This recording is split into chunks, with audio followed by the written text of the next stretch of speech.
Welcome to the Tour Operator Growth Podcast, where we share the strategies, systems, and real-world lessons helping tour operators grow more direct bookings, spend less time buried in admin, and build stronger businesses. Brought to you by Resmark, the leading team behind booking software, websites, marketing services, and digital waivers built for tour operators by people who still actually run tours. Now, let's get into today's episode. All right, guys, a lot of what we covered in previous episodes touch on Google business profiles in one way or the other, whether SEO, reviews, websites, trust signals, but we've never really dug deep specifically on optimizing your GBP. So your Google business profile isn't just a place where your reviews live. It's often the first thing potential guests see before they book, and it's continuing to become an even bigger factor in local search, AI search, and direct bookings. I don't think that's going to change in the next few years. So today we're going to break down how to actually optimize it and some of the things that most operators don't think about when it comes to this. And just a note, Resmark Web, we do optimize our clients' GBP profiles as long as you're on our visibility plan. So don't worry about that if you're a client. We are doing this for you.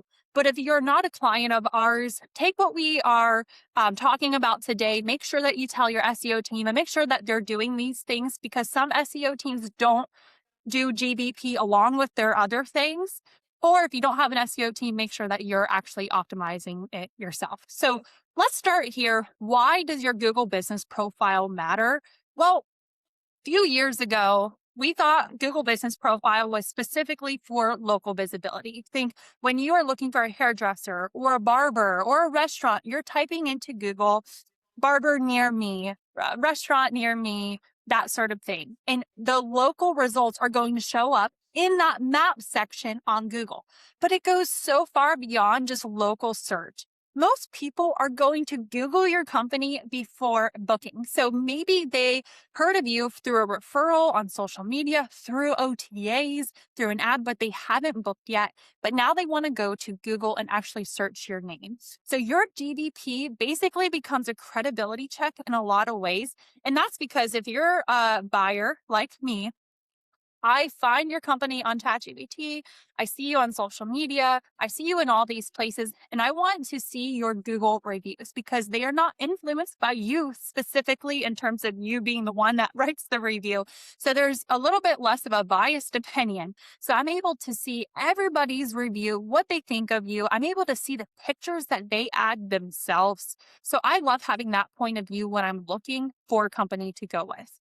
But the other thing is search behavior is changing with AI. We know that. So people might not go to Google anymore. People might just stick to their LLM of choice, so ChatGPT. But this is only making having an optimized GBP more important.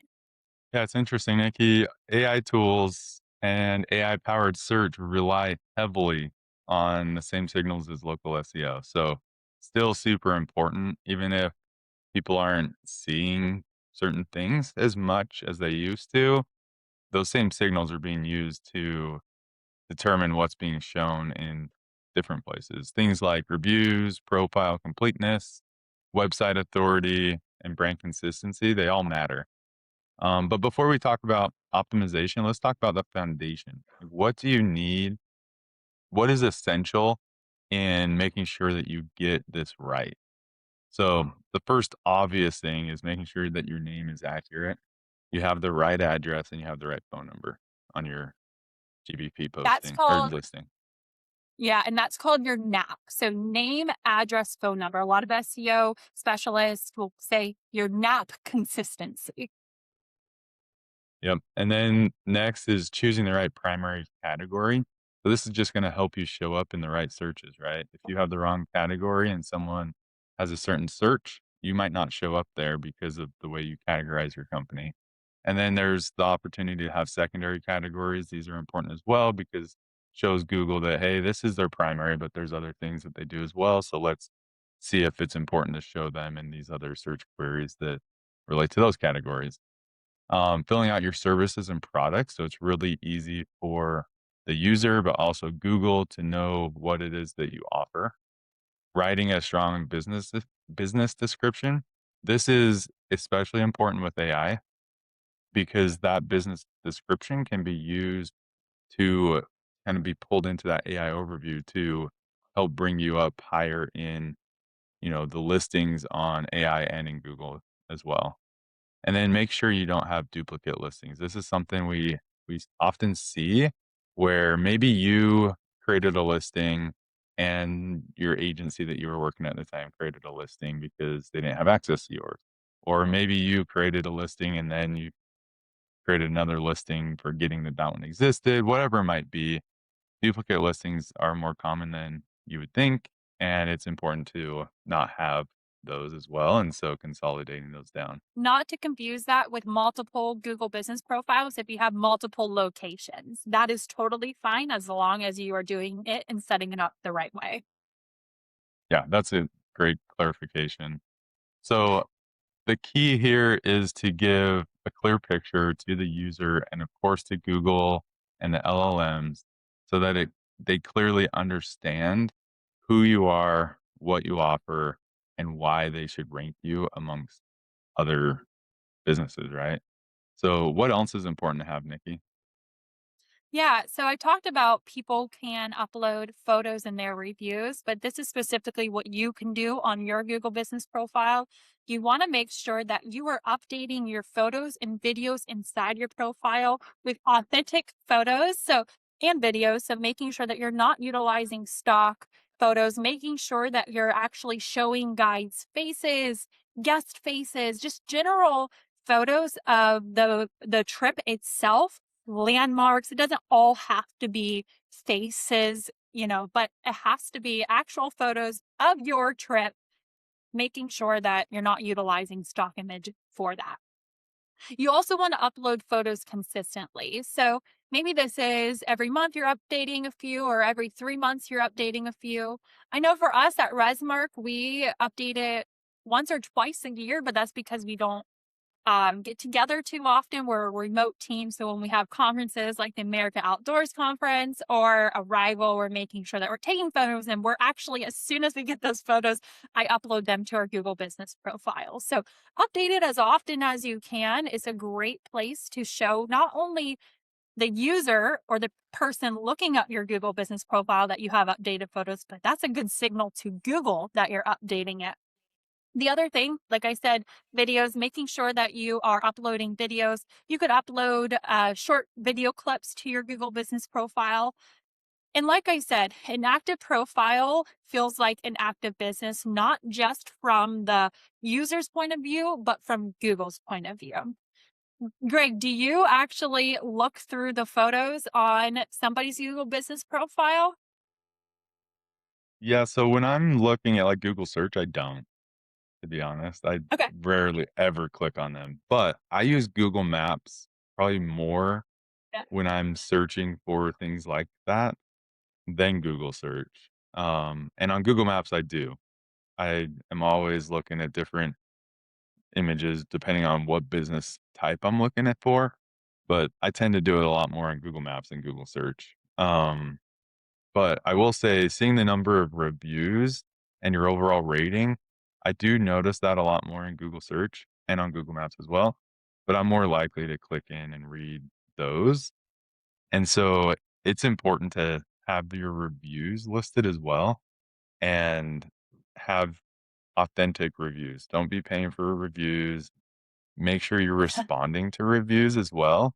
So if people are coming in, they're posting reviews, be authentic in responding to the reviews as well, because that shows that as a business you care about that person.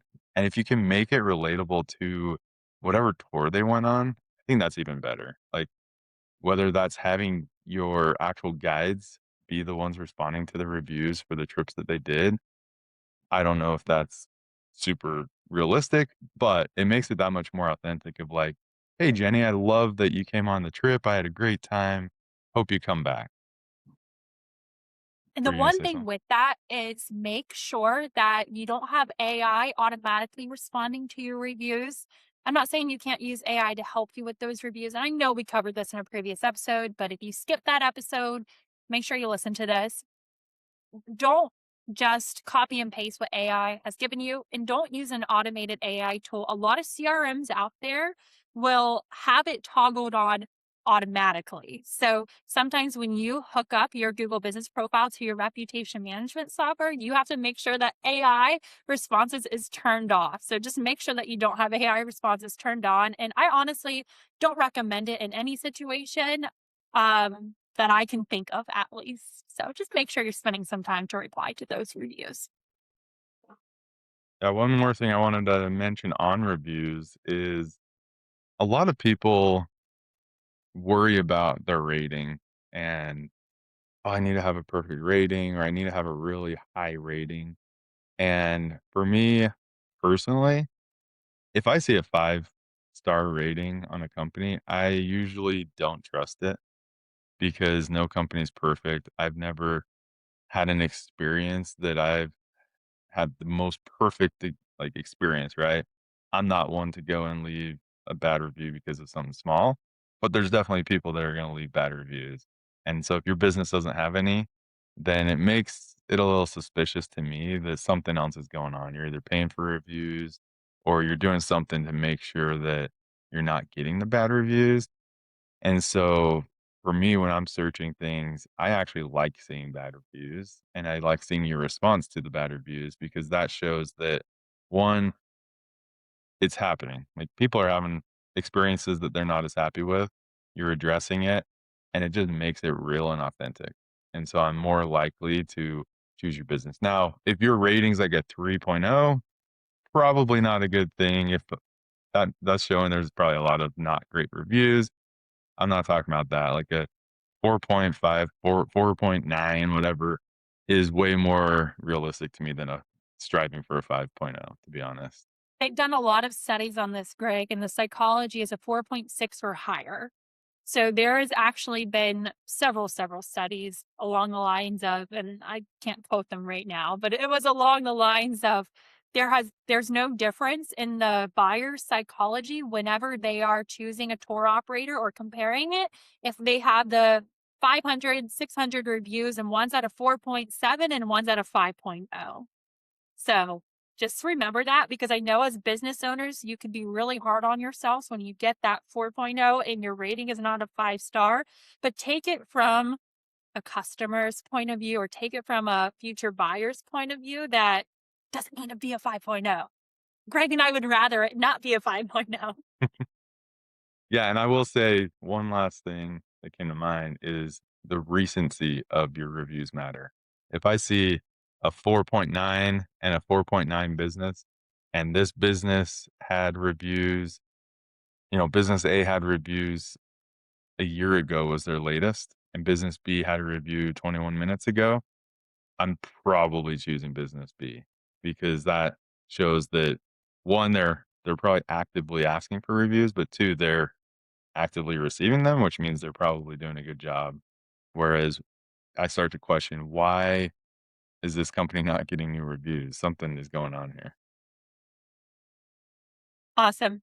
And like we said, we did a whole episode, actually 2 episodes on reviews and making this part of your system, making it automatic. That was episode 22 and 23, I believe. So head back there if you're trying to get more reviews. Hey, I hope you're enjoying today's episode, but before we continue, let's take a quick scenic route. We have another interesting SEO update this week, which comes from Barry Schwartz's monthly Google Webmaster Report. One thing that really stood out to me is that Google has officially warned businesses not to try to manipulate AI search results by buying mentions or citations. In other words, if somebody promises that they can get your tour company featured in AI overviews or ChatGPT by paying for placements or gaming the system, run away. Google made it clear that the same spam policies that apply to traditional search also apply to AI search. That's actually good news for tour operators. It means that the businesses that are going to win are the ones doing the fundamentals well, earning real reviews, publishing helpful content, keeping their Google business profile updated, getting talked about in legitimate places, and building a brand that people actually trust. As AI search continues to evolve, shortcuts are going to become even more riskier. So focus on building a business that's genuinely worth recommending And that's what Google and AI are both trying to surface. All right, and back to the conversation. Let's talk about the features nobody uses. Okay, so when we're talking about an optimized Google business profile, we want to utilize any feature that Google allows us to. And I'll be honest, Google is going to update its features over time, add new features over time. It's kind of like Instagram and social media. If it has a new tool or something new that you can use it because the algorithm is going to like it. Whereas a little bit different for Google, but hopefully you get the picture. So some of the things that you can do right now, connect your social profiles. Make sure that your social medias are all connected to your Google business profile. Make sure that you are actually writing Google posts. So Google posts are like social media posts that actively live directly on your Google business profile. So you could do these once a month, twice a month, and a post can be updates, seasonal promotions, new tours. Maybe you want to announce that, special events, booking reminders. So you can post about anything that you want, but it's a great place to show Google that you're active and the future customer that you're active as well. And something important with this is that you're not posting for your existing audience. You're posting for people who are already researching you. Somebody has searched your company, opened up your profile, and they're trying to decide if you are worth booking. So, like I said, fresh posts are going to signal that you're active, operating, and paying attention. Lastly, messaging. So Google allows customers to message you directly from your Google business profile. This can be a great thing, but it could also be really bad. So only turn this on specifically if you have somebody to respond fast. So a quick response can get you a booking, but a slow response can lose you one, and Google will not want to rank you. Most operators only use about 30% of what Google gives them. If the feature is available, use it. All right, Greg, how can tour operators generate direct bookings from their Google business profile? Because at the end of the day, that's what we want, right? Yeah, Google Business Profile is becoming much more than a directory listing like it once was. For tour operators, the goal obviously is to turn that profile into another booking entry point. We're not just creating it and spending time with it just to have it sit there and be something that people can look at, right? So, a few ways to do that is we've talked about optimizing your services and products inside GBP. So, add everything we've talked about so far so that the customers can evaluate their options directly within Google. Use Google's booking integrations. Some booking platforms offer the ability to go straight from search into the reservation flow. So, if your booking platform offers that, utilize it. Keep your profile conversion focused. So strong photos, recent reviews, accurate availability, and FAQs, and posts that help someone choose you when you are comparing tour operators is super important. So don't just post a post. It's not like your personal social media. Post with intent. Create content is another option. Creating it around searches that travelers actually make. So understand what are people searching for that relate to your business and have content on your listing that helps answer those and helps direct people to your business. And then finally, booking links. Make sure your Google business profile points travelers to the right booking page.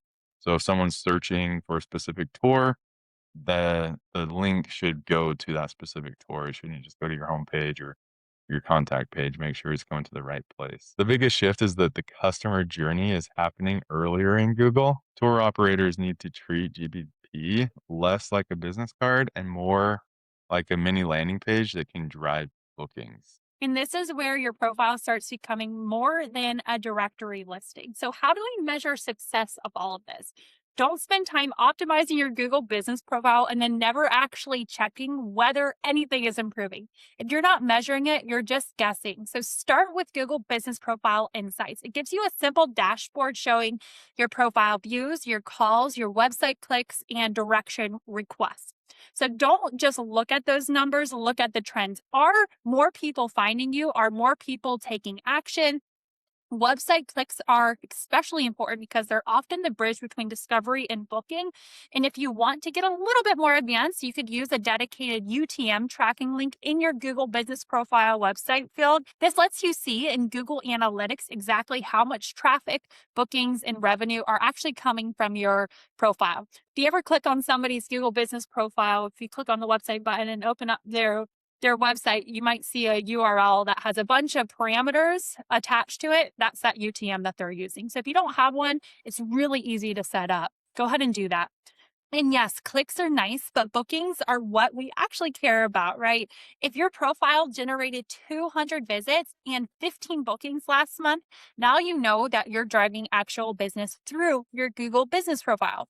Direction requests can also be surprisingly helpful. They can help you understand where guests are coming from if they're driving, and they may influence where you focus your future marketing efforts on, especially if you are more locally focused. For people who want to go a little bit deeper, you could utilize tools like Bright Local or Local Falcon to help you track if you're ranking in local search across different parts of your destination. We use Local Falcon at Resmark, and there are so many other tools that you can use, but it's a great place to see where you're ranking.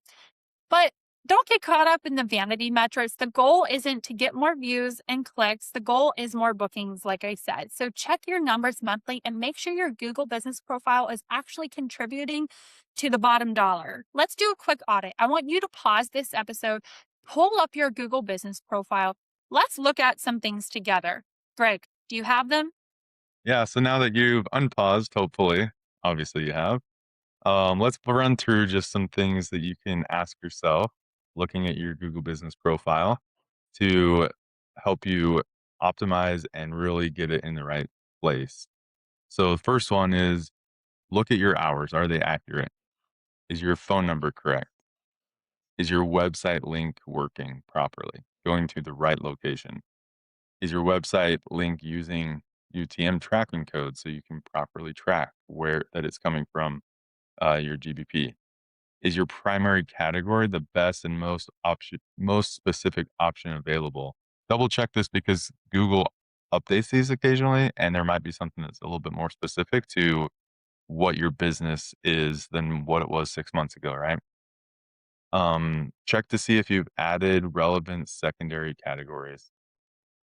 Look to see, are my services and products fully filled out? Have I uploaded any new photos in the last 30 days? If not, get some good photos and go update them now. Have I posted a Google post recently? How recent is my newest review?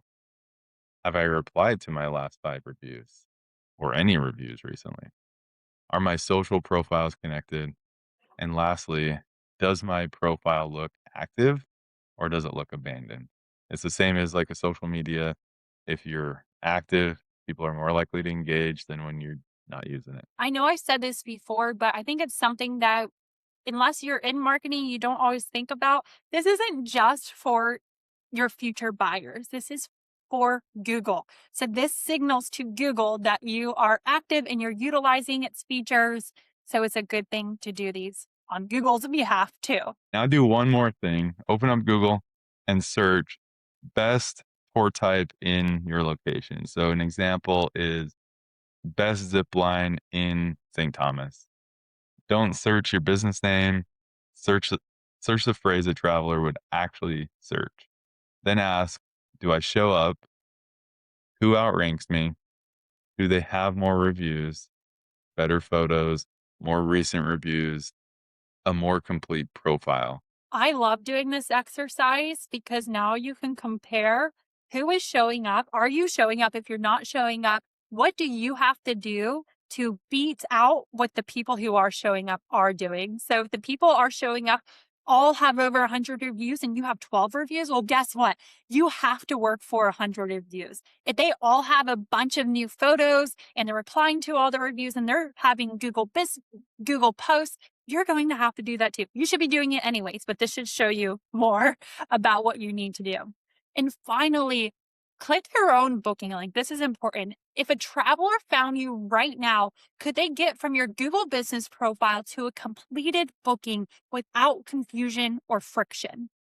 So to wrap everything up, remember that your Google business profile is probably one of the most inexpensive marketing assets that you might not be actively managing. If you're not, make sure you're doing what we've mentioned above. It's going to influence trust, visibility, and it's going to help you get more bookings. I want you to do one of the following things this week. Update your category, add photos, complete your service section, respond to reviews, or add FAQs. Then put it on your monthly marketing checklist and do it on a regular basis so that you're always showing Google that you're active and you're adding value to the end user. That's it for today's episode of the Tour Operator Growth Podcast. If you got value out of today, follow the show wherever you listen and leave us a quick review. It's the best way to help other operators find it. And if you want help putting any of this to work in your own tour business, book a call with the team at resmarksystems.com. Thanks for listening. We'll see you on the next one.